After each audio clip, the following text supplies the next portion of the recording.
1 Samuel chapters 15 through 17. Chapter 15. And Samuel said to Saul, "The Lord sent me to anoint you king over his people Israel. Now therefore listen to the words of the Lord. Thus says the Lord of hosts, I have noted what Amalek did to Israel in opposing them on the way when they came up out of Egypt. Now go and strike Amalek and devote to destruction all that they have. Do not spare them, but kill both man and woman, child and infant, ox and sheep, camel and donkey." So Saul summoned the people and numbered them in Telaim, 200,000 men on foot and 10,000 men of Judah.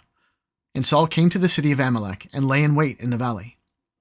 Then Saul said to the Kenites, "Go, depart, go down from among the Amalekites, lest I destroy you with them. For you showed kindness to all the people of Israel when they came up out of Egypt." So the Kenites departed from among the Amalekites. And Saul defeated the Amalekites from Havilah as far as Shur, which is east of Egypt. And he took Agag the king of the Amalekites alive, and devoted to destruction all the people with the edge of the sword. But Saul and the people spared Agag and the best of the sheep and of the oxen, and of the fattened calves, and the lambs, and all that was good, and would not utterly destroy them. All that was despised and worthless they devoted to destruction. The word of the Lord came to Samuel.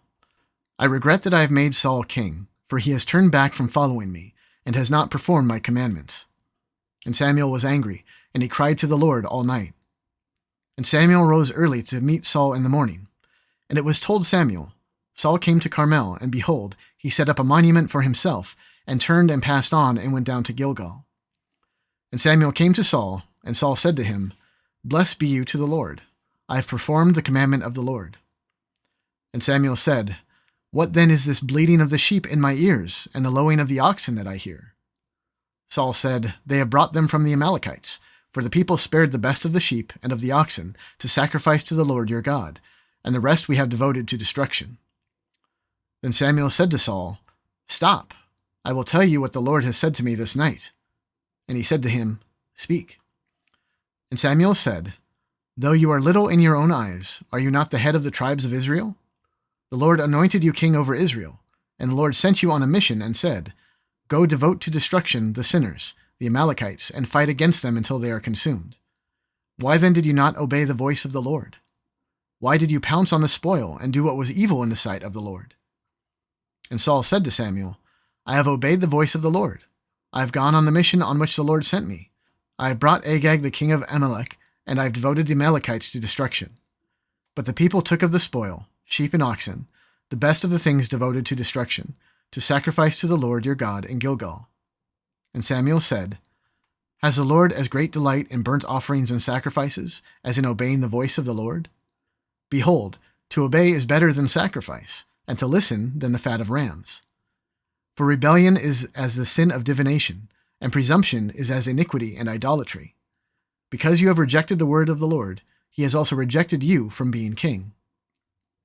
Saul said to Samuel, "I have sinned, for I have transgressed the commandment of the Lord and your words, because I feared the people and obeyed their voice. Now therefore please pardon my sin, and return with me that I may bow before the Lord." And Samuel said to Saul, "I will not return with you, for you have rejected the word of the Lord, and the Lord has rejected you from being king over Israel." As Samuel turned to go away, Saul seized the skirt of his robe, and it tore. And Samuel said to him, "The Lord has torn the kingdom of Israel from you this day, and has given it to a neighbor of yours, who is better than you. And also the glory of Israel will not lie or have regret, for he is not a man that he should have regret." Then he said, "I have sinned, yet honor me now before the elders of my people and before Israel, and return with me, that I may bow before the Lord your God." So Samuel turned back after Saul, and Saul bowed before the Lord. Then Samuel said, "Bring here to me Agag the king of the Amalekites." And Agag came to him cheerfully. Agag said, "Surely the bitterness of death is past." And Samuel said, "As your sword has made women childless, so shall your mother be childless among women." And Samuel hacked Agag to pieces before the Lord in Gilgal. Then Samuel went to Ramah, and Saul went up to his house in Gibeah of Saul. And Samuel did not see Saul again until the day of his death. But Samuel grieved over Saul, and the Lord regretted that he had made Saul king over Israel. Chapter 16. The Lord said to Samuel, How long will you grieve over Saul, since I have rejected him from being king over Israel? Fill your horn with oil and go. I will send you to Jesse the Bethlehemite, for I have provided for myself a king among his sons." And Samuel said, "How can I go? If Saul hears it, he will kill me." And the Lord said, "Take a heifer with you and say, 'I have come to sacrifice to the Lord.' And invite Jesse to the sacrifice, and I will show you what you shall do. And you shall anoint for me him whom I declare to you." Samuel did what the Lord commanded and came to Bethlehem. The elders of the city came to meet him, trembling, and said, "Do you come peaceably?" And he said, "Peaceably. I have come to sacrifice to the Lord. Consecrate yourselves and come with me to the sacrifice." And he consecrated Jesse and his sons and invited them to the sacrifice. When they came, he looked on Eliab and thought, "Surely the Lord's anointed is before him." But the Lord said to Samuel, "Do not look on his appearance or on the height of his stature, because I have rejected him. For the Lord sees not as man sees. Man looks on the outward appearance, but the Lord looks on the heart." Then Jesse called Abinadab and made him pass before Samuel.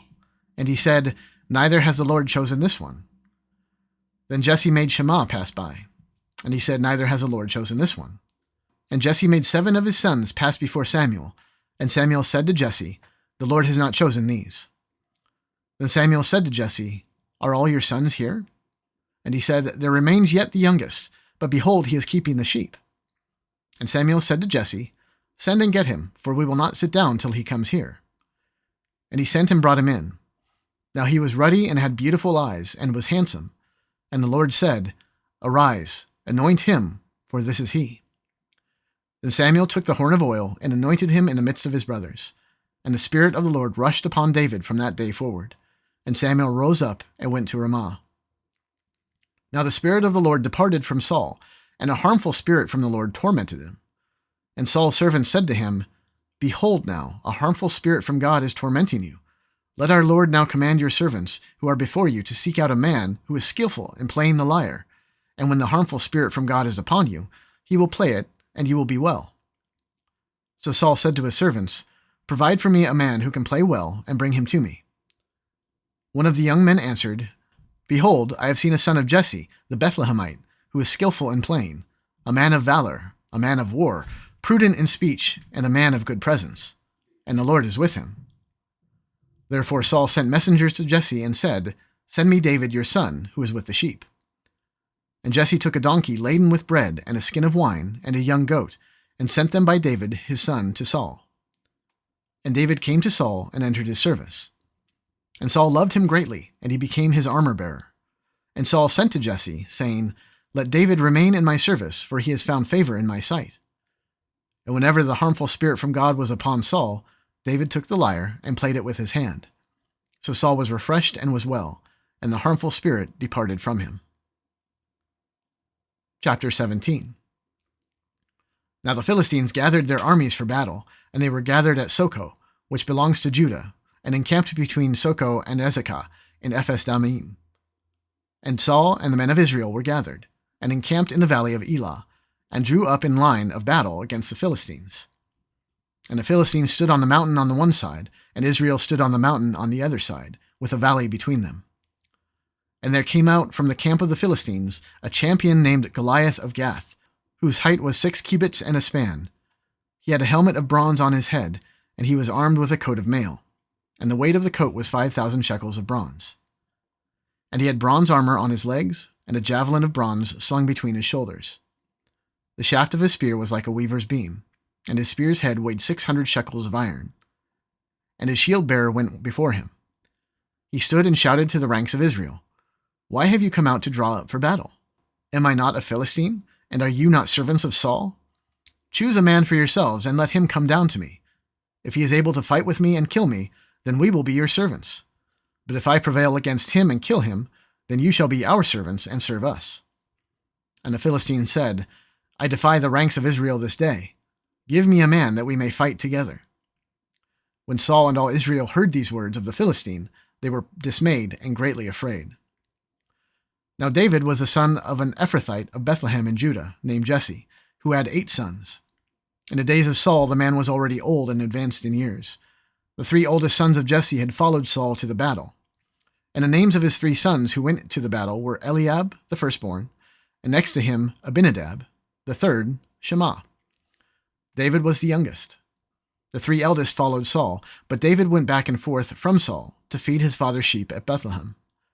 For 40 days the Philistine came forward and took his stand, morning and evening. And Jesse said to David his son, "Take for your brothers an ephah of this parched grain, and these 10 loaves, and carry them quickly to the camp to your brothers. Also take these 10 cheeses to the commander of their 1,000. See if your brothers are well, and bring some token from them." Now Saul and they and all the men of Israel were in the valley of Elah, fighting with the Philistines.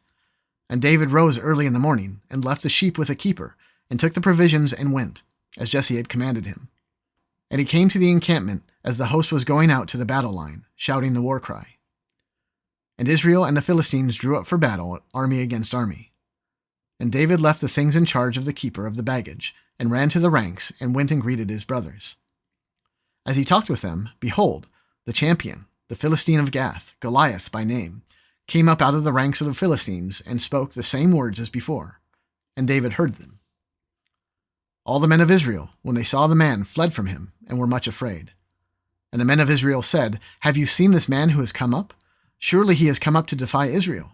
And the king will enrich the man who kills him with great riches, and will give him his daughter, and make his father's house free in Israel." And David said to the men who stood by him, "What shall be done for the man who kills this Philistine, and takes away the reproach from Israel? For who is this uncircumcised Philistine, that he should defy the armies of the living God?" And the people answered him in the same way, "So shall it be done to the man who kills him." Now Eliab, his eldest brother, heard when he spoke to the men. And Eliab's anger was kindled against David, and he said, "Why have you come down? And with whom have you left those few sheep in the wilderness? I know your presumption and the evil of your heart, for you have come down to see the battle." And David said, "What have I done now? Was it not but a word?" And he turned away from him toward another, and spoke in the same way. And the people answered him again as before. When the words that David spoke were heard, they repeated them before Saul, and he sent for him. And David said to Saul, "Let no man's heart fail because of him. Your servant will go and fight with this Philistine." And Saul said to David, "You are not able to go against this Philistine to fight with him, for you are but a youth, and he has been a man of war from his youth." But David said to Saul, "Your servant used to keep sheep for his father. And when there came a lion or a bear and took a lamb from the flock, I went after him and struck him and delivered it out of his mouth. And if he arose against me, I caught him by his beard and struck him and killed him. Your servant has struck down both lions and bears, and this uncircumcised Philistine shall be like one of them, for he has defied the armies of the living God." And David said, "The Lord who delivered me from the paw of the lion and from the paw of the bear will deliver me from the hand of this Philistine." And Saul said to David, "Go, and the Lord be with you." Then Saul clothed David with his armor. He put a helmet of bronze on his head and clothed him with a coat of mail. And David strapped his sword over his armor. And he tried in vain to go, for he had not yet tested them. Then David said to Saul, "I cannot go with these, for I have not tested them." So David put them off. Then he took his staff in his hand and chose 5 smooth stones from the brook and put them into his shepherd's pouch. His sling was in his hand, and he approached the Philistine. And the Philistine moved forward and came near to David, with his shield-bearer in front of him. And when the Philistine looked and saw David, he disdained him, for he was but a youth, ruddy and handsome in appearance. And the Philistine said to David, "Am I a dog, that you come to me with sticks?" And the Philistine cursed David by his gods. The Philistine said to David, "Come to me, and I will give your flesh to the birds of the air and to the beasts of the field." Then David said to the Philistine, "You come to me with a sword and with a spear and with a javelin, but I come to you in the name of the Lord of hosts, the God of the armies of Israel, whom you have defied. This day the Lord will deliver you into my hand, and I will strike you down and cut off your head. And I will give the dead bodies of the host of the Philistines this day to the birds of the air and to the wild beasts of the earth, that all the earth may know that there is a God in Israel, and that all this assembly may know that the Lord saves not with sword and spear. For the battle is the Lord's, and he will give you into our hand." When the Philistine arose and came and drew near to meet David, David ran quickly toward the battle line to meet the Philistine. And David put his hand in his bag and took out a stone and slung it and struck the Philistine on his forehead. The stone sank into his forehead, and he fell on his face to the ground. So David prevailed over the Philistine with a sling and with a stone, and struck the Philistine and killed him. There was no sword in the hand of David. Then David ran and stood over the Philistine, and took his sword, and drew it out of its sheath, and killed him, and cut off his head with it. When the Philistines saw that their champion was dead, they fled. And the men of Israel and Judah rose with a shout, and pursued the Philistines as far as Gath, and the gates of Ekron, so that the wounded Philistines fell on the way from Sha'arim as far as Gath and Ekron. And the people of Israel came back from chasing the Philistines, and they plundered their camp. And David took the head of the Philistine and brought it to Jerusalem, but he put his armor in his tent. As soon as Saul saw David go out against the Philistine, he said to Abner, the commander of the army, "Abner, whose son is this youth?" And Abner said, "As your soul lives, O king, I do not know." And the king said, "Inquire whose son the boy is." And as soon as David returned from the striking down of the Philistine, Abner took him and brought him before Saul, with the head of the Philistine in his hand. And Saul said to him, "Whose son are you, young man?" And David answered, "I am the son of your servant Jesse, the Bethlehemite,